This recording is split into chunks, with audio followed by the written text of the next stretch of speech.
आपने आसाराम बापू और राम रहीम जैसे ढोंगी बाबाओं के बारे में ज़रूर सुना होगा, जिन्होंने लोगों की भावना और लोगों की आस्था के साथ खिलवाड़ करते हुए ऐसे घिनौने कृत्यों को अंजाम दिया जो आप सभी के सामने निकल कर आए थे, जिन्होंने लोगों के विश्वास, लोगों की आस्था को ठेस पहुंचाई थी।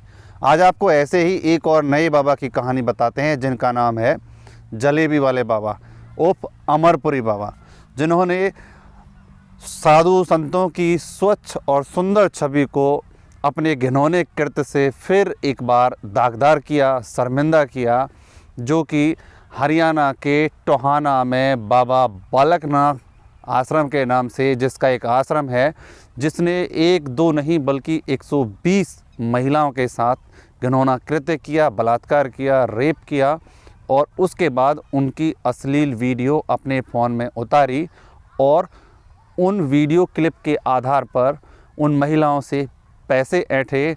अपनी इज्जत के दागदार होने के डर से उन महिलाओं ने उनके अन्याय के खिलाफ़ आवाज़ नहीं उठाई, लेकिन एक महिला ने हिम्मत करके उसके विरुद्ध आवाज़ उठाई, जिसके कारण ये मामला हाईलाइट हुआ था।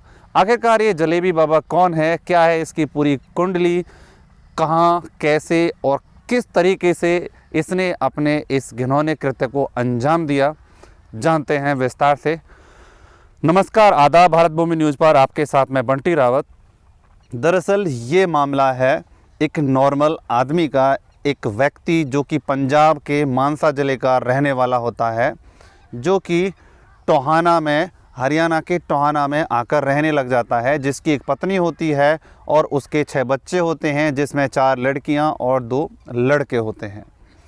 ये शख्स हरियाणा के टोहाना में रहने के लिए आता है और नेहरू मार्केट में अपनी जलेबी की दुकान चलाता है। धंधा अच्छा चल निकलता है, जलेबी की दुकान खूब अच्छे ढंग से उसकी चल रही होती है।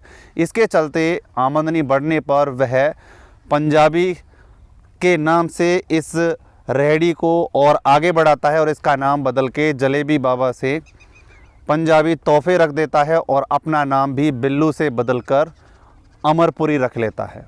उसके बाद पंजाब से आने वाले एक तांत्रिक से उसकी मुलाकात होती है और तांत्रिक से मुलाकात होने के बाद वह 2 साल तक लगातार गायब रहता है। अचानक से फिर वह एकदम सामने आता है और वह तंत्र विद्या सीखने के बाद बाबा बालकनाथ के नाम से एक मंदिर बनवाता है और अपने परिवार के साथ वहीं रहने लग जाता है। अचानक से उसकी पत्नी की कुछ कारणों के चलते मौत हो जाती है। उसके बाद वह अपने बच्चों की शादी पंजाब में ही कर देता है और अकेला उस आश्रम में रहने लग जाता है।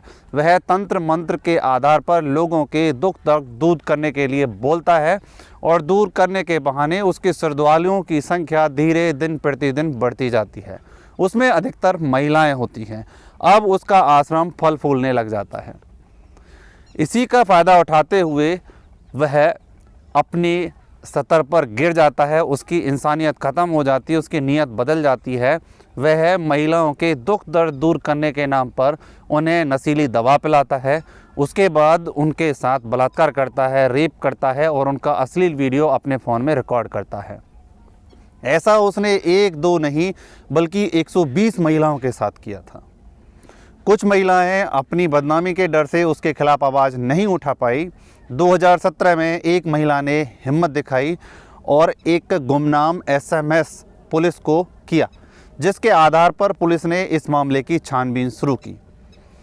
उस बाबा बालकनाथ आश्रम पर जब छापा मारा गया और उस जलेबी बाबा उर्फ अमरपुरी उर्फ बिल्लू को गिरफ्तार किया गया, तो उसके पास से बबूत, चिमटा, नशे की गोलियां और 120 अश्लील वीडियो फुटेज भी बरामद की गई, जो कि उसके पास इलाज कराने आई गई महिलाओं के थे, जिसके आधार पर वह उन्हें ब्लैकमेल करता था और उनसे मोटी रकम भी ऐंठता था। एक महिला के उसके विरुद्ध आवाज़ उठाने पर 120 महिलाएं, जिन्हें वो लगातार ब्लैकमेल कर रहा था, उनकी अश्लील वीडियो दिखाकर उनको डरा रहा था, धमका रहा था, उनकी ज़िंदगी बर्बाद करने के लिए उनसे पैसे ऐंठने का एक जरिया बनाता था। ये सब पुलिस ने किया था। अब बीते मंगलवार को फास्ट ट्रैक कोर्ट फतेहाबाद ने उस जलेबी बाबा को 14 साल की सज़ा सुनाई थी।